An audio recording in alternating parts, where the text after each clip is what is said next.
નમસ્કાર દર્શક મિત્રો, નયા ભારત ન્યૂઝમાં તમારું હાર્દિક સ્વાગત છે। હું છું મંસૂરી શેરબાનુ। ડભોઈ શહેર તાલુકાના મુકામે દર વર્ષે મુસ્લિમોના મોહરમ પર્વ પ્રસંગે શહેરમાં અને તાલુકામાં ઠેર ઠેર તાજિયા મૂકીને મોહરમનું પર્વ કોમી એકલાસ સાથે મનાવવામાં આવે છે। ચાલુ વર્ષે પણ શહેરના મુસ્લિમ વિસ્તારમાં કલાત્મક તાજિયા આરૂઢ કરીને રોશનીથી શણગારવામાં આવ્યા છે અને રોશની સ્તંભ પર તિરંગા કલરનું ડેકોરેશન કરવામાં આવે છે।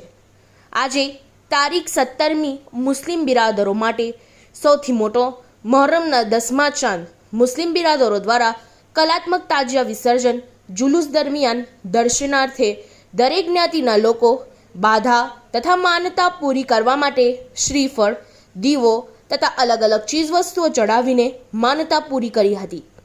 મુસ્લિમ બિરાદરો દ્વારા ડભોઈ શહેરમાં ઠેર ઠેર જાહેરમાં ફ્રૂટ સલાડની નિયાઝનું વિતરણ દરેક માટે કરેલ હતું।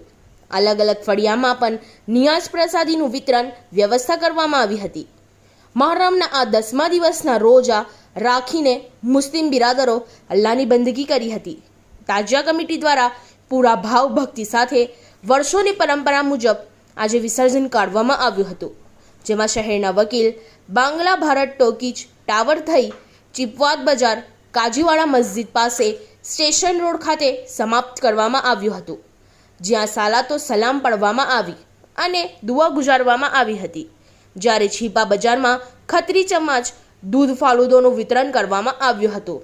ડભોઈ પોલીસ દ્વારા આ તહેવારોને અનુલક્ષીને જિલ્લા પોલીસ દ્વારા રોણા આણંદની સૂચના મુજબ વિભાગ એસીપી આકાશ પટેલના નેજા હેઠળ તેમજ પીઆઈ એસ.જે. વાઘેલાની દેખરેખ હેઠળ પોલીસે ચુસ્ત બંદોબસ્ત ગોઠવ્યો હતો અને શાંતિપૂર્ણ મોહરમ પર્વની ઉજવણી કરવામાં આવી હતી।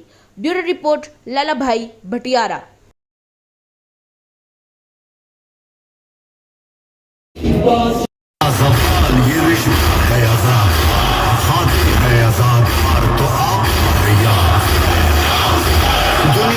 जो हुस्न का बनता है आजाद को इस वीडियो को लाइक करें, हमारे चैनल को सब्सक्राइब कर बेल आइकन जरूर प्रेस करें